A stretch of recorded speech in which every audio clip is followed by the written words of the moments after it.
So I'm here in Monaco, the Principality of Monaco. That's down on the Côte d'Azur, out in France. It's its own little country here. And I'm just going to take a minute to say a few words about health and wealth. And as I've spoken before, that health comes from the root meaning a state of wholeness or whole being. Wealth comes from the same Anglo-Saxon origin and effectively means a state of or a condition of well-being. And normally we look and say wealth, we see wealth mostly in our money, financial wealth, that man's so wealthy.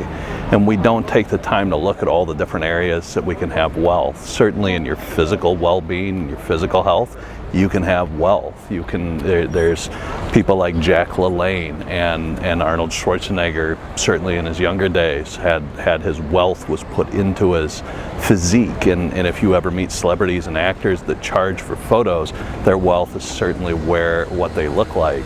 And then you have social wealth, your leadership wealth, your ability to go out there and influence people as a form of wealth. Your job, you can be wealthy in your job and still be poor with money.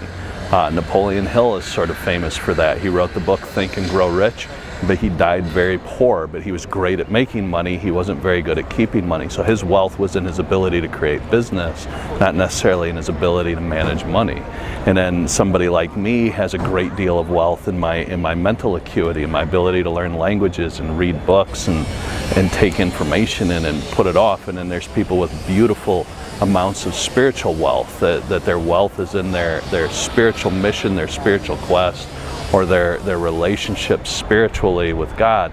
And then you can have people that have great wealth in their family. You saw President Kennedy's mother certainly had great wealth in the family. You've met mothers probably that is their wealth. Their children represent their wealth and their ability to raise them well or have them go out into the world. There's a great deal of wealth there. And we can have health and wholeness in all those different areas. Monaco is actually a beautiful example of what you can do with wealth and longevity, because not only do they have a great deal of financial and monetary wealth because they're such a center for that, and they attract these racetracks and they have all this money and tourism come through, and it's a beautiful area.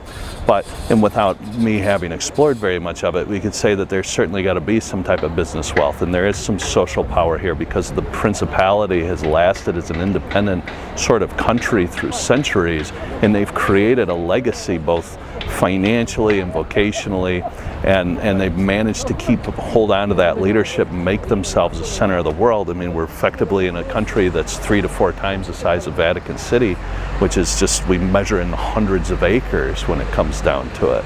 So you can see this type of wealth when we work on our health, and we work on our wealth, and we look at the long term, and you don't sit in this immediate gratification. Though to be fair, there's a lot of casinos here for immediate gratification. If you want to get rid of your wealth and give it to Monaco, or if you want to go to Vegas and donate it to Vegas, you're certainly welcome to do that. But when you start to look at longevity, that's where you're going to see a lot more examples of health and wealth, because well-being and whole being are in the long game. There's certainly the little pieces that we play with in the short game, because again, your body is built of trillions of little tiny cells to make this one big thing, but it's those trillions of tiny cells held together by your brain, your innate intelligence to express in this full being, that's really creating your body, not just those little pieces. So look at that long term, have that longevity in your life, and you too can look and create a legacy that can last, not necessarily in the same form as Monaco, but through your family or through people's memory of you, or the way they talk about you, or what you learned and you were able to share with the world, or how great of spiritual belief you were. And it doesn't have to be on a macrocosmic scale. It can be on the microcosmic, because there's certainly many people we remember just within our family, our community, our city, and it's not necessarily on the same level of Plato and Aristotle and some of the great thought leaders of all time. So think on that. Again, we're here coming from beautiful Monaco here in May, just about a week out from the Grand Prix, and this is my message from Dr. Kyle Hulsebus on wealth and where your health is. Thank you.